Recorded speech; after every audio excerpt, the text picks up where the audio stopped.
our food, which is one of our main identities, which we mix.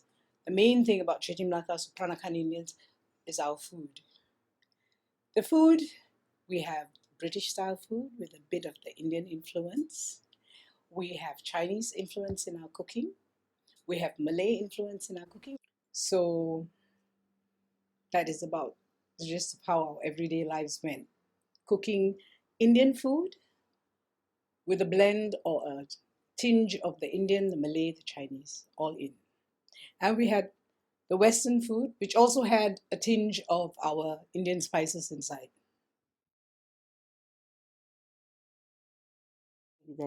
Okay, when it comes to about food dressing, we dress more like modern dressing, and food-wise, not really typical because my mom, she cooks more to like a Malay Chetti Melaka style. So, and we have a lot of kueh-kuehs and all this. So I've learned a lot of cooking from her. I do Indian Chetti Melaka food as well as a mixture. My children, yes, they enjoy, and they also learn how to prepare this Chetti Melaka style curry and all that. And even the kueh, my daughter is learning from my mom to make this kueh and all that. So I prepare asam pedas and then pindang, and the way we fry the fish is different. We pound the onions and garlic, and then we mix with chili. That's how we fry the fish. And that's a bit different from how normally Indian will do, you see. And then like the cara Melayu, which the mix of all the vegetables, that one is sambal belacan. So we have all the kind of food. I learned all that from my mom. Is about 21 dishes, if I'm not mistaken. It's always an odd number, and of course there's always the sweet and sour, all the different tastes, and the spicy and not and all that. And most of it are Melaka Chetti dishes as well. Things like belimbing with fish eggs and all that, which I think if you have tried, you can never find it anywhere else in shops or whatever.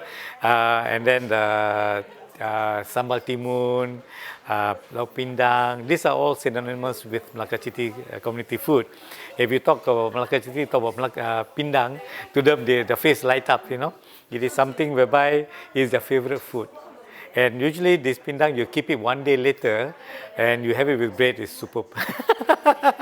It's just like curry, So if you have you keep it for one day, the taste is fantastic. And of course we have mutton, we have others, which is quite common with any Indian food as well, like mutton curry and fried mutton. And we do have fried items just like tiger prawns and all that, which also we put it for them. And of course, not forgetting the achar. This achar was done this year by my wife and my sister. So it is homemade achar. And they have done it especially for the prayers. And it's very nice. Yes, she used to make jelly. That's agar-agar. Agar-agar is nowadays nobody makes that kind of agar-agar because it's not a simple work. She does it from scratch. She buys the jelly, the agar-agar seaweed. It's seaweed picked up from the sea, dried, and then brought down from Malacca. And then just one day before that, she'll soak it in the water, cook it, and then remove it and let it cool. The next day, she'll boil it again. This time when she boils it, she takes off the foam from the top and then she'll have to remove it. And then keep it back again. Then on the third day, she adds sugar in it and boils it until you get a golden color. So when it's nice and golden color, then she pours it into all the molds. She has all the different molds there. One is a lion, one is a rabbit, so beautiful one she had. And then this is all kept for Diwali. And cooking, she's very good. She has a cook to help her to grind the masala and all that. But she stands there and she does the cooking. After that, she leaves the kitchen, the cook will clean the kitchen. She knows how to make ikan panggang. That is, the panggang means the fish must be the one and only fish parang. She will not do with any other fish except parang. And then she has asam pedas. Asam pedas she can make with other things. Then she makes the kuah lodeh, we call that, with all the different vegetables inside there and all that. And then she makes, sometimes she makes kangkong fried with belacan. chili and belacan. Chili belacan with her. So she's good in the dishes, I like her way of cooking also. I know some of it, and sometimes I do my. But I don't think so I can come to her standard. My father's name is Ramaya, V.K. Ramaya. My mother's name is Neelambal. So when they got married, they didn't move out of the house. She stayed on with my grandparents, because my grandparents wanted them to stay. So I was born there, and she carried on. And she followed what my grandmother cooks and all that. She learned and all that. Later on, I picked up from her also some of the recipes which she can. She can even make suji cake. She's very good in making suji cake. She learned it from one of her Eurasian friends. So I also have picked up a little skill from her. Special dishes a lot. She'll make dodol. She'll make budget. Those are all very, very hard to make, She used to stand there and then, ask the maid to help her to squeeze the coconut milk, so about 5-10 coconuts like that you have to put for the dodol. And then she'll buy the gula melaka straight from Malacca. She won't buy from Singapore. She said here is not good. She'll buy from there and then she'll make the dodol. The dodol and the wajit can be kept for a month because they're always dried up in the sun. And we had no fridge. At that time, we never put anything in the fridge. So that is her specialty. All the cakes that she learned from my grandmother. Because when my grandmother cooks, she'll just watch and do it, and later on she'll try it on her own. And later on, when we were all grown up at that time, she used to make all the cakes and all that. One of my mom's specialty was lauk pindang, which is this turmeric-based kind of curry, which is usually which had prawns, seafood, or fish that is in it, and it is something very special, something that you don't quite see in a lot of other races. My mom would also cook Malay dishes like asam pedas, sambal belacan, and these are all food that we yearn for, and would love to get our hands on, anytime. My mom said that when she was growing up with my grandfather's family, she was one of those who was assigned to put together the spices. She did the grinding of the spices. So she didn't have she didn't complete her primary school education. So her grandmother felt that this is one role that she could play at home. So the benefit from all that was that she was able to she knows all the secret ingredients, and so she was able. She's a very good cook. Yeah, and so I've learned to cook some of the dishes from her, but could never match her standard. Yeah. My name is Danam. My parents are Mutusami and Neela. The Chetti Melaka line comes from my maternal side. Okay, my granny and my great grandmother. So it's on the maternal side. They are the Chetti Melakas. My mom passed away when I was 17 years old. But my granny was still around when I was 10 years old because she passed away when I was 10 years old. So the things that I remember about my family is that we used to live in a kampung in Wayang Satu. Okay, and this thing about the Chetti Melakas is that when there is a function, is just open doors to everybody. And we used to make all the kueh-kuehs. My aunties, my mom, they are great cooks. Okay, that I can tell you now, my hair stands because fantastic cooks. And of course, when they cook, it's like when they're kampung, everybody comes to our home and relatives. Everybody will gather in my grandmother's place, And of course, besides just the food, they cooked, they also had all these kueh-kuehs. Kueh kosui, I remember they used to do the love letters, kueh bangkit. Yeah, kueh bangkit. Kueh makmur, kueh delia. Till today, my friends used to say your mom made the best kueh delias. And of course, asam pedas. To die for my mom's asam pedas. Interestingly, every day without fail, they would tumbo the chili padi and the chili and whatever they do they like it as spicy as possible. Our sambal belacan. We had sambal belacan every day without fail. My mouth salivates when I think about it. Of course, we had our petais, and our sayur lodes. These are the things that I connect with my grandma, my mom, and of course the sambal goreng, things like this. So these are some things that I grew up with, and of course. My father also know how to cook, but he will cook his style like those curry or this. But he likes this what a fish, the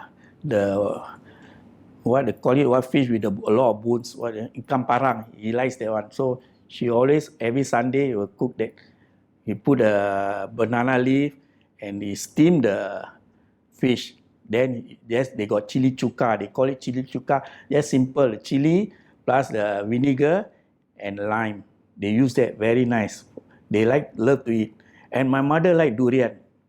You can swallow durian seed. He also remember that my mother like to swallow durian seed. He cannot challenge that. And they like the durian with the what they call with the santan. What is this? Coconut milk. They would like to eat that kind of food. Okay, I used to just look upon the fish. What's that? Ikan pindang. Yeah. So Nenek Papu cooks the awesome ones, and her kuihs. Oh, her kuihs are like the ones that I love most were the blue one, pulut inti and pulut tekan. Yeah, the two of it. So yeah, that's how actually I started being a dessert freak also. So I started eating a lot of kuihs due to that kind of the culture there. And we don't really get that last time easily available outside as well. And the freshness of making it at home and everything. And it used to be like when I was young, I was like, wow, this is like the first blue thing that we actually eat, And yeah. So, and the involvement that I see that one of my aunties, I have to really say her name is Ate Kamla. Yeah, I think she remembers like every single recipe that her mom taught her and everything.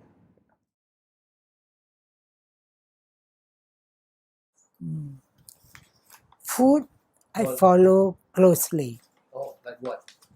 Like ikan pindang, garang asam, masak lemak and all that lah. You ada masak semua ni? Yeah, I can cook. Sambal belacan and all that lah. The food that we grew up with was like there's this dish called, I think it's Chinjang Mujis, which is they call it chap chai now, but we grew up with this name, very strange name. And when we mentioned this, everybody used to laugh. What is this dish? So we said, I don't know. This is what my grandmother says, Chinjang Mujis, and it's basically with kauchu and some rice noodles and black fungus, dried tofu, and a little bit of chili and all that. And we used to love it. So that's one dish which you don't find in Tamil households. And a few other lemak dishes like sayur lodeh, and then we have kuah lemak, where the base is made with pounding of dried prawns, and then they add coconut milk to the curry. And then we have all these asam pedas, and then we have sambal belacan, which is another thing which Tamilians don't really like because of the strong smell, but we love it. And then one thing that I would say is nasi lemak in the Chetti Melaka family always goes along with kangkong fry. That is one thing that even the local Malays or me, they have their nasi lemak, but they will not have kangkong fry. So kangkong fry is a must with nasi lemak for the Chetti Melakas, which I also came to know recently. And then another thing is the quiz. We grew up with things like durian pengat with pulut. And again, the Tamil families don't know what is durian pengat. And we have another one is the roti jala. And we eat with pengat as well, with gula melaka and durian pengat. And then we have like nagasari, we have kueh kaswi, we have odeh, we have kueh lapis, and then we have a lot of other kuehs like topong goma. All these kuehs that I'm mentioning now, you usually do not find it in Tamil families. So we grew up with all this, learning all these names, which my friends found very surprising, and we found it very surprising that they. Okay, at home we will cook most of our Chetti Melaka dishes where somehow there is a bit of mixed with the Chinese, the Nonya baba. But actually our actual food is actually this like masak pindang, let's say masak pindang, okay, masak pindang. And we have the belimbing masak udang. And then we got the gerang asam, and then masak cam Melayu, and some they call it haram jada. But actually, my mother normally will say we masak cam Melayu means mixed vegetable. Pindang is actually is a kind of we use the coconut milk. Okay, coconut milk where we have the serai, the chili, and then the bawang putih, and then all these we will just slice it. We iris lah, we slice it. Then after that we pounce. Then after that we will put into the coconut milk. Okay, and then we with some tamarind water. Okay, air asam, and then we will boil it. And then okay, it depend on you lah whether you like what fish. Normally we'll use the ikan parang where it's a lot of bone, but some people they scared, so they will use the ikan tenggiri or ikan kembung. Be nice. Okay, then we just have to boil it. So this one we no need to like fry it or what. So you just to boil it until until it the coconut over cooked. Then that's it. Okay, that is the masak pindang. Okay, then another thing, my favorite actually the cam Melayu where is the mixed vegetable. Also is something that we also use coconut milk and some chili, and then with the serai, and okay, all the veggie you can use it, the kacang panjang, the terung, bende, and the lobak putih. All these you cut into small pieces, then you put into this coconut milk. Then you boil it also. So something like that lah. That is our dishes. Okay. Okay. Other than that, I also like we have the kueh. Is it the kueh for our Chetti Melaka where we normally something like the Nyonya Melaka lah. We also have the pulut inti, and then the kueh genggang. Kueh genggang actually some people say is the kueh lapis. Okay, and then the seri muka or they call it seri kaya, and kueh kosui. Pulut tekan, yes, pulut tekan where you must also prepare the kaya lah, Okay. So these are some of the dishes that I like to do because my mother is really a good cook for this cook and also to make kueh. She's one of my mother that very good. So that's where I learned from her, and until today lah, I always try my best to do whenever I got the time. I was 1 year old. I celebrated my 1 year old birthday in his house, but he had passed on, so I never met him. The only person that I shared a lot was my great grandmother on my mother's side. We shared a lot of memories. She introduced me to dolphins. I never heard about dolphins before. She told me that there were dolphins in Changi, and I couldn't believe it. She introduced me. I spent a lot of time talking to my great grandmother. Yeah. Do you remember her name?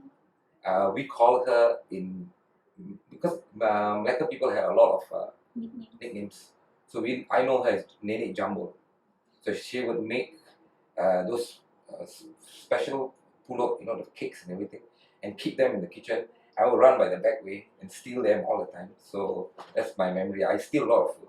I used to steal a lot of food. They make achar and keep it into the earthen jar. And she says not to open for 2 weeks, right? But it's 1 week down the line, half of the thing will go missing because I will take them and eat with my cousins. Yeah, so that was the.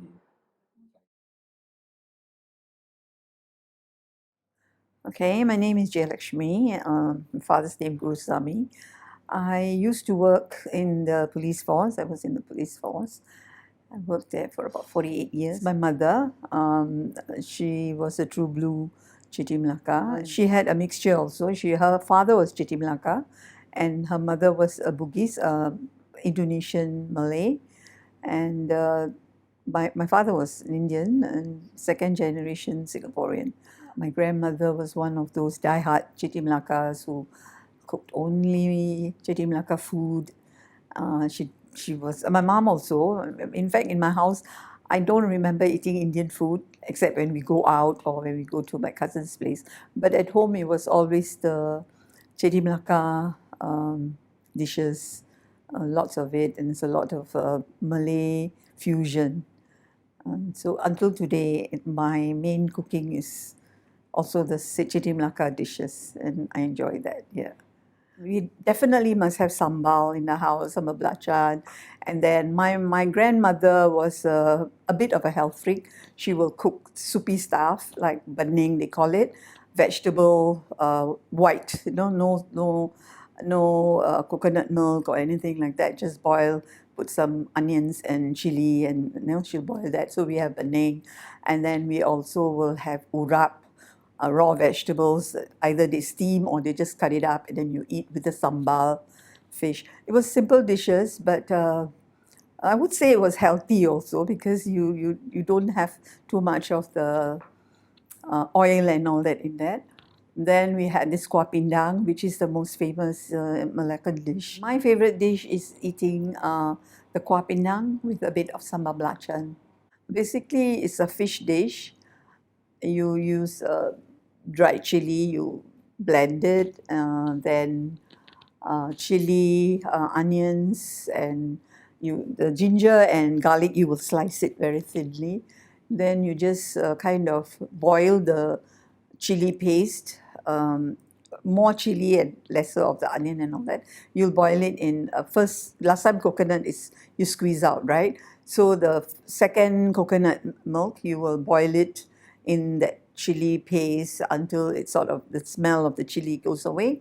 Then you'll add of course you'll use serai and lengkuas. And after it's sort of okay, then you add in the thicker coconut milk, and then you add your fish. And I usually add lady's fingers or brinjal, and it's done. It's an easy dish, a lot of work, but yeah. It's nice. And you eat it with rice, or you can eat, the next day when you eat it with bread, it's something different.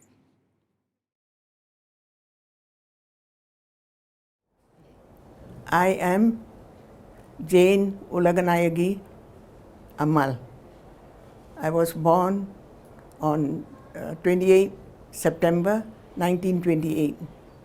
All the dishes I remember. Pindang and pindang iris also I remember. Well, you have dry chili, you have a little kunyit, then you have onion, garlic, all ground to a paste, and you grind a bit of coconut also together. Then you put all into a pot. Then you squeeze the balance of the coconut juice, and you use tamarind, use salt. But make sure when it boils, you are there, don't move around, the thing will overflow. Yeah. Then slow fire, your pindang is done, put in your fish after it's boiled. Wajik is you soak the rice overnight. Then the next day you don't wash, you wash and then soak it. The next day you drain it.